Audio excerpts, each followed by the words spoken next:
नमस्कार बंधुरा एकला फैमिली रान्नाघरे चले एसेछि आबार एकटा नतून रेसिपि निये जेटा आपनारा रोजकार रान्ना हिसेबे अवश्यई करे देखते पारेन। दारुण टेस्टी एबं मुखरोचक भात गरम रुटी जेकोनो किछुर साथे एटा खूब भालो जाबे। आसुन तबे शुरू करा जाक। प्रथमे गैसे कड़ाई बसिए तार मध्य 5-6 चामच तेल दिए दिएछि। एई रान्नाटा तेल एकटू बेशी लागे।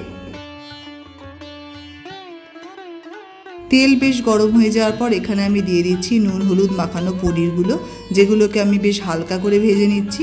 এতে এগুলো নরমও থাকবে আবার কাঁচা গন্ধটাও চলে যাবে। এবার পনির ভেজে নেওয়ার পর যে তেলটা রয়ে গেছে তার মধ্যে দিয়ে দিচ্ছি অল্প একটু ফুলকপি। অসময়ের ফুলকপি, তাই এটাকে হালকা গরম জলে ভাপিয়ে নিয়েছিলাম। আপনারা চাইলে নাও ভাপাতে পারেন। ফুলকপিগুলোকে সামান্য নুন দিয়ে আর ঢাকা দিয়ে আমি নরম নরম করে ভাজা করে নিচ্ছি।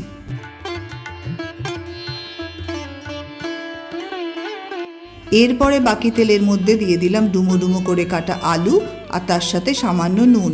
এটাকেও ঢাকা দিয়ে আমি হালকা ভেজে নেব।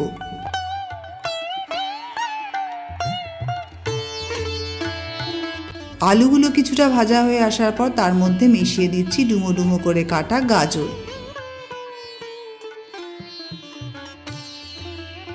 আলু গাজরের সাথে একই সাথে দিয়ে দিলাম ক্যাপসিকাম কুচি। सब सब्जीगुलोके भालो करे ढाका चापा दिए भेजे नेब। एबारे एक मिक्सिर जारे दिए दिচ্ছি 8-9টা काजू और तार साथे अल्प एकटू पोस्त और तार साथे जले भिजिए रखा माखना। माखनार परिमाण যত বেশি হবে তত এই গ্রেভিটা খেতে ভালো হবে।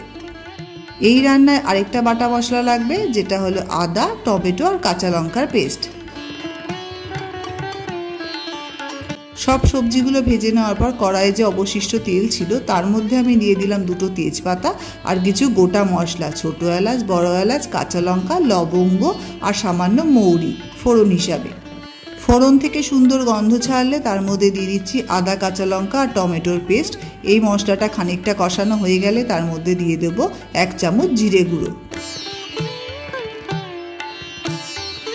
এই মশলা থেকে তেল ছাড়তে শুরু করলে তার মধ্যে দিয়ে দিচ্ছি মাখনা কাজু আর পোস্তর পেস্টটা।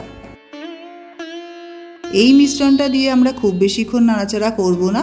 তার মধ্যে দিয়ে দেব ফুলকপি আলু গাজর আর ক্যাপসিকামের সব ভাজাগুলো।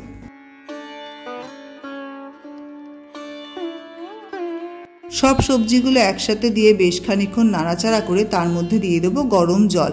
कखनोई एखाने ठांडा जल व्यवहार करबेन ना, ताहले खाबारेर टेस्ट अनेकटाई चेंज होबे।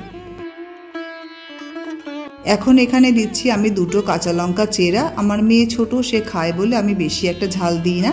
এর সাথে দিলাম সামান্য কিছু চিনি, তারপরে ঢাকা দিয়ে দিলাম। ঢাকা দিয়ে এটাকে বেশ খানিকক্ষণ রান্না হতে দেব। তারপর এতে মিশিয়ে দেব টক দই ফেটানো। এখানে আমি এটাকে সামান্য নুন দিয়ে ফেটিয়েছি, কারণ এই রান্নাতে আমি আলাদা করে আর নুন ব্যবহার করিনি। নুন চিনি অবশ্যই আপনারা আপনাদের আন্দাজ মতো এবং প্রয়োজন মতো দেবেন। सब सब्जीगुलो যখন বেশ নরম হয়ে আসবে তখন এর মধ্যে মিশিয়ে দেব পনিরগুলো। পনিরগুলোকে দিয়ে খানিকক্ষণ ফুটতে দেব, তবে খুব বেশি আগে পনির দেওয়া যাবে না, তাতে আবার পনিরগুলো ভেঙে যেতে পারে। সব কিছুকে আমি খানিকক্ষণ ঢাকা দিয়ে ফুটতে দিয়েছিলাম। এখন ঢাকনা খুলে দিচ্ছি। এবার আমার রান্নাটা প্রায় রেডি হয়ে গেছে। আমি এটাকে এবারে একটা পাত্রের মধ্যে নামিয়ে নেব। তবে ঝোলটা ক্ষেত্রে একটু ঘন হবে, তাই জন্য খানিকটা টেনে নিতে হবে। रेडी हो गेছে एकदम दारुण स्वादेर पनिर माखना, जेटा भात रुटी परोटा सबेर साथे दारुण लागबे। आजकेर रान्नाटा ताई भालो लेगे थाकले एकटा लाइक और चैनलके सबस्क्राइब करे देबेन।